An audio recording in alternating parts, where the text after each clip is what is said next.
da nossa aula chamada. Afinal, o que é a literatura de cordel? Vocês vão me ajudar, ok? Quando eu digo literatura de cordel, você lembra de? Eu digo aqui, literatura de cordel. E você vai falar aí as palavras, os sentimentos, as imagens, as visualizações, os elementos que você considera que estão relacionados ao universo da literatura de cordel. Vamos lá. Quando eu digo literatura de cordel, você lembra de? Gente, fala, pelo amor de Deus. Muito bem. Vocês estão tímidos? Vamos. Opa, você falou o quê? Xilogravura. Muito bem, anota aí, xilogravura. Você falou o quê? Nordeste, muito bem. Você verso, você ali rima, poesia, histórias, muito bem. Repente, sertão, Portugal e barbante. Eu, por enquanto, não vou dizer o que é certo e o que é errado. Só vou mostrar essas palavras para vocês. Olhem aí. Xilogravura, observem bem. Nordeste, verso, rima, poesia, histórias, repente, sertão, Portugal e barbante. Observem que, como algumas pessoas, alguns de vocês, falaram com convicção, Nordeste. Outros falaram com convicção, barbante, repente, xilogravura. Outros, e a grande maioria, pelo que eu pude ver aqui, vocês não estão vendo porque as outras pessoas estão do lado de vocês, mas eu vejo todo mundo aqui. Algumas pessoas hesitaram, porque na verdade a gente não sabe bem o que é a literatura de cordel brasileira. A gente tem uma vaga ideia. A gente associa ao Nordeste, associa uma coisa rimada, uma poesia, por isso que muitos falaram versos, poesias, histórias, mas a gente não sabe, e esse é o objetivo do vídeo. De uma vez por todas, trazer de uma maneira clara, didática, para que você compreenda, pelo menos teoricamente, o que é a literatura de cordel. Risca aí da nossa lista. Xilogravura. Eu gosto tanto da xilogravura. Calma, eu também gosto. A gente vai falar da gravura. Risca na gravura. Risca Portugal. Risca barbante e risca repente. Por que riscar Portugal? Eu gosto tanto de ouvir dizer que os barbantes vêm de Portugal. Vamos riscar Portugal porque a gente vai falar da literatura de cordel nordestina. Então a gente vai deixar a literatura de Portugal para falar em outro momento. Vamos riscar o barbante, sim, porque o barbante não faz parte da tradição nordestina. A origem do nome barbante, ela é ibérica, não é nordestina. Então por isso que a gente não vai falar do barbante. E não vamos falar de repente. Por que não vamos falar de repente? Porque a gente vai falar de literatura de cordel. Teremos outros vídeos nos quais a gente vai comparar o cordel com o repente, vamos aprofundar um pouquinho mais. Mas neste vídeo a gente vai falar o que é a literatura de cordel. E a literatura de cordel não é repente. Então você não pode ouvir a expressão assim, os cordelistas cantam repente. Não. Cordelista é uma coisa, repentista é outra. Pode ser a mesma pessoa? Pode. Muitas vezes é? Às vezes. Mas não é sempre. Então repente é repente, cordel é cordel. E a xilogravura eu colocaria um ponto de interrogação que a gente vai falar isso bastante em outros momentos. É porque muitos cordéis são ilustrados, e eram e são ilustrados com gravura, outros não são ilustrados com gravura.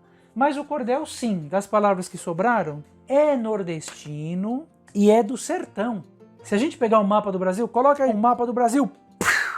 Mágica da tecnologia! Observe aí o Nordeste. 9 estados, certo? Somente Teresina, capital do Piauí, não é litorânea. As outras todas as capitais estão no litoral. E observe que aí Pernambuco, Rio Grande do Norte, Paraíba, Ceará, tem um sertão, é o que eles chamam de sertão, que não geograficamente seja o sertão. Podem ser outras regiões, como o Brejo, Curimataú, o Agreste, o Cariri, mas o próprio nordestino do interior se autodeclama sertanejo. E o fato dele se dizer que é sertanejo, não há nenhum termo pejorativo, pelo menos eu nunca percebi isso quando eu ouço um nordestino falando que é sertanejo. Há motivo de orgulho. Para nós de São Paulo, quando dizemos que uma pessoa é caipira, este termo pode estar muito carregado de preconceito, é um termo pejorativo. Para o nordestino, não é. Quem é nordestino sabe o que eu estou falando. Muito pelo contrário, eles gostam dos costumes e falar, eu sou sertanejo e da zona rural, e tem aquele sentimento de pertencimento muito grande. É muito interessante notar que não há nada de pejorativo você falar do sertanejo nordestino. O cordel tem poesia, tem verso, tem histórias, porque são histórias ou poesias rimadas, né? Há poesias não rimadas e há poesias rimadas. O cordel sempre é rimado, não existe cordel em prosa. E é isso, né? Então, mas olha que interessante, o cordel é uma forma de literatura oral. Como assim? Vamos entender o que é essa oralidade do cordel? Quando eu penso em literatura, eu penso em livro, certo? Quando eu penso em literatura de cordel, eu penso em folheto. O que é folheto? Folheto é a forma tradicional de impressão da literatura de cordel. É como se você tivesse uma folha A4 dobrada em 4, com uma capinha de 8, 16, 32 páginas, e você tem um folheto. Essa é a forma tradicional de impressão da literatura de cordel. Não quer dizer que o cordel, quando está na internet, quando está no CD, no Spotify, num livro colorido, ilustrado, ele deixa de ser cordel. Muito pelo contrário, ele continua sendo cordel, porque o que define a literatura de cordel, não é a forma da impressão, é a estrutura poética. São os versos nas medidas certas, as rimas de acordo com a tradição, que a gente vai falar bastante disso também. Então, eu penso em literatura de cordel, penso em folheto. A literatura normal que eu pensei em livro, esse livro eu leio. E a literatura de cordel, eu não leio. Por isso que eu falo, escreve aí, literatura de cordel é oral. Ou melhor, cordel é literatura oral, para ser dita. Você, quando estiver escrevendo literatura de cordel, você vai escrever para um ouvinte. A você que está me ouvindo, peço muita atenção, vou contar uma história, entendeu?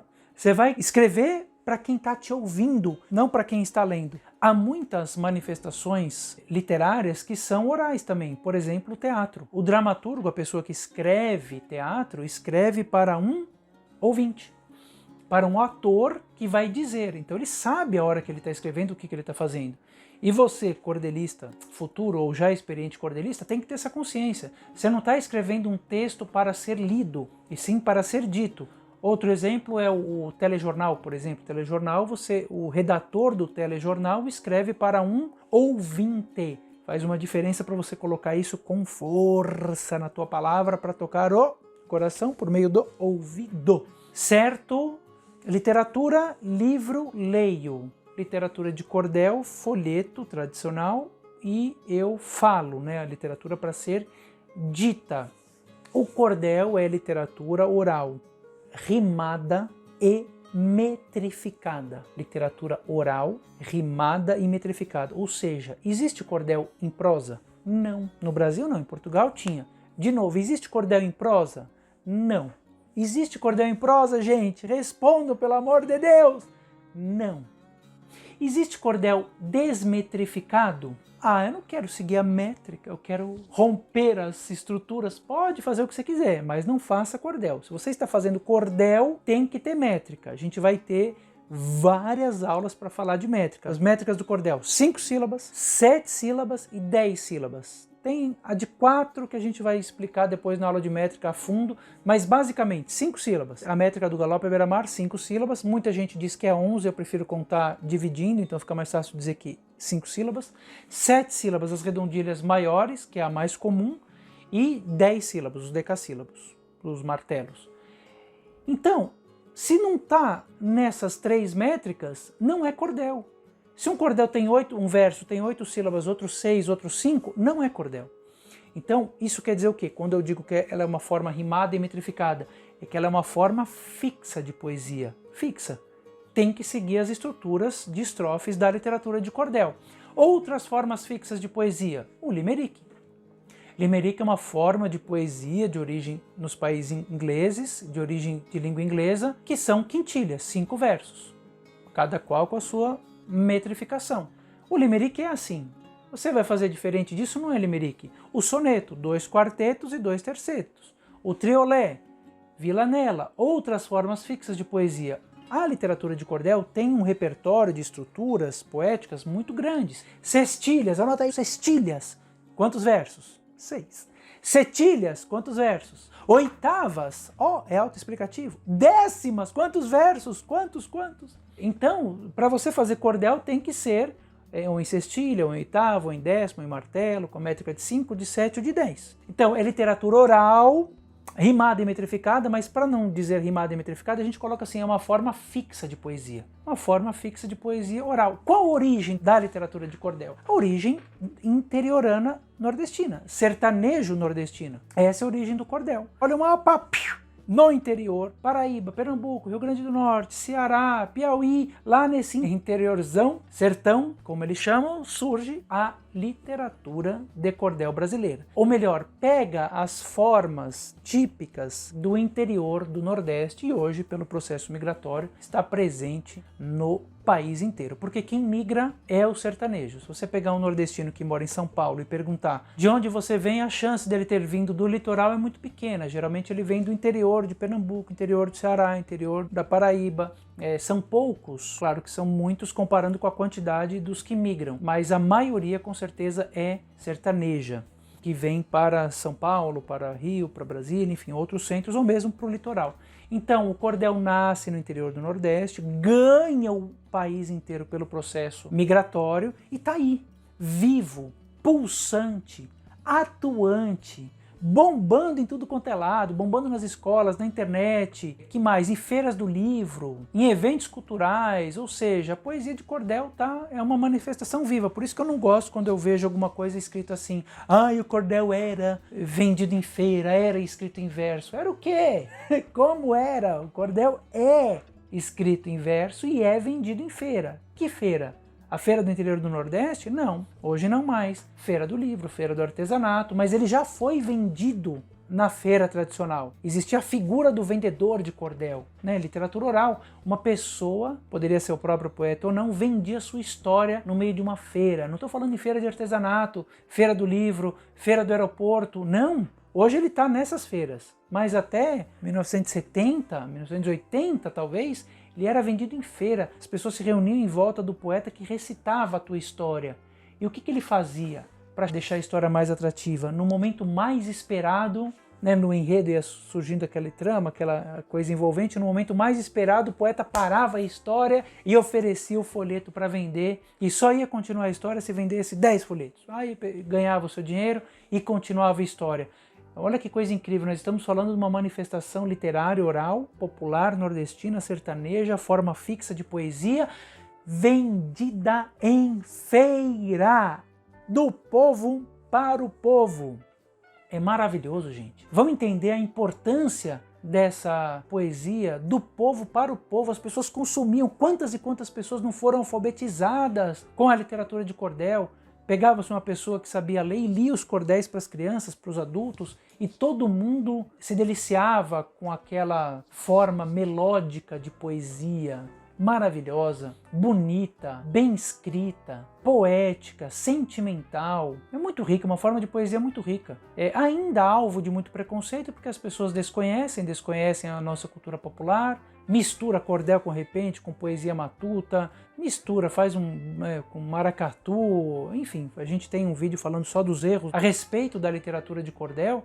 Então vamos acordar para essa forma de poesia. Se você encontrar um cordel que não tem a rima do jeito que tem que ser, e como que é a rima que tem que ser? Tem um vídeo que fala só sobre isso. A rima do cordel é perfeita. No cordel não pode rimar cadeiras com brincadeira.